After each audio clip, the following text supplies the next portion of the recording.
everyone. So Google just unloaded a massive wave of Android announcement ahead of Google I/O 2026, and the biggest takeaway is pretty clear. Android is going all in on AI. From phones and laptops to cars and wearables, nearly every major update revolves around what Google is now branding as Gemini Intelligence.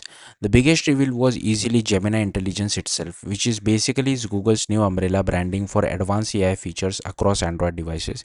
Instead of treating Gemini like just another assistant app, Google now wants it deeply woven into the operating system. The company says it will power phones, smartwatches, cars, glasses, and even an entirely new laptop category.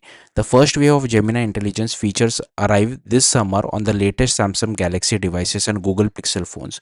One of the more impressive upgrades is how Gemini can now interact with what's happening on your screen in real time. Google showed examples like holding the power button over a grocery list and asking Gemini to instantly build a shopping cart for delivery.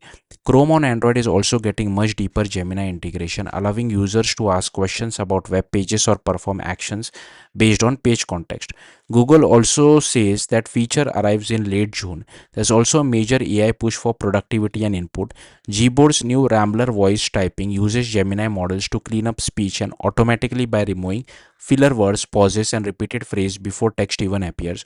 Autofill is also getting smarter with optional Gemini personal intelligence, which can handle more complicated forms across Chrome and Android apps.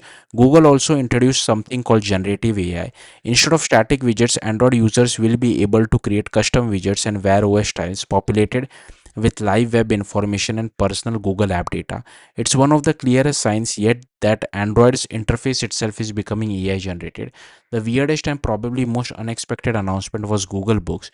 Yes, that's apparently the actual name. Google Books are a brand new laptop category designed entirely around Gemini Intelligence. The first model launched this fall with partners including Acer, Asus, Dell, HP, and Lenovo. Google demonstrated features like Magic Pointer, which lets user ask Gemini questions about anything currently on screen and immediately performs action. Google Books also tightly integrate with Android phones through features like app casting and full phone file access directly from the laptop.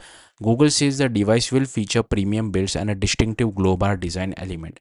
Android 17 itself focuses heavily on creators and social media. New screen reaction features allow simultaneous screen and face recording, while Instagram on Android is finally getting a much better tablet experience. Ultra HDR support, built-in stabilization, night sight integration, and optimized media approach. Adobe Premiere is officially coming to Android this summer. Google is also continuing its war against Apple's ecosystem lock-in. QuickShare is finally becoming more cross-platform friendly with QR code sharing for iOS users, while proper AirDrop compatibility is coming to devices from brands like OnePlus, Xiaomi, Honor, and others later this year.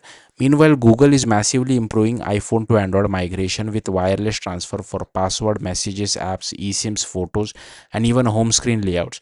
One surprisingly interesting addition is a new digital well-being feature called Pause Point. Instead of fully blocking apps with timers, Android will now interrupt access with a 10-second pause asking, "Why am I here?" Users can do breathing exercise, view personal photos, or redirect themselves to healthier alternatives like audiobooks before deciding whether to continue scrolling.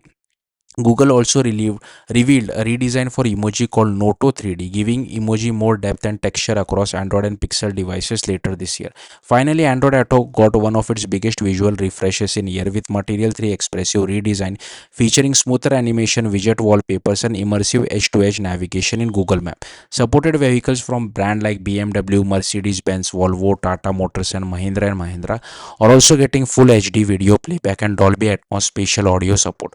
Overall, this year's Android announcement feels less like a traditional OS update and more like Google rebuilding its entire ecosystem around Gemini AI. Whether that actually improves everyday usability or just adds more AI everywhere remains to be seen. But Google clearly wants Gemini Intelligence to become the defining identity of Android moving forward. Thank you for watching. Bye.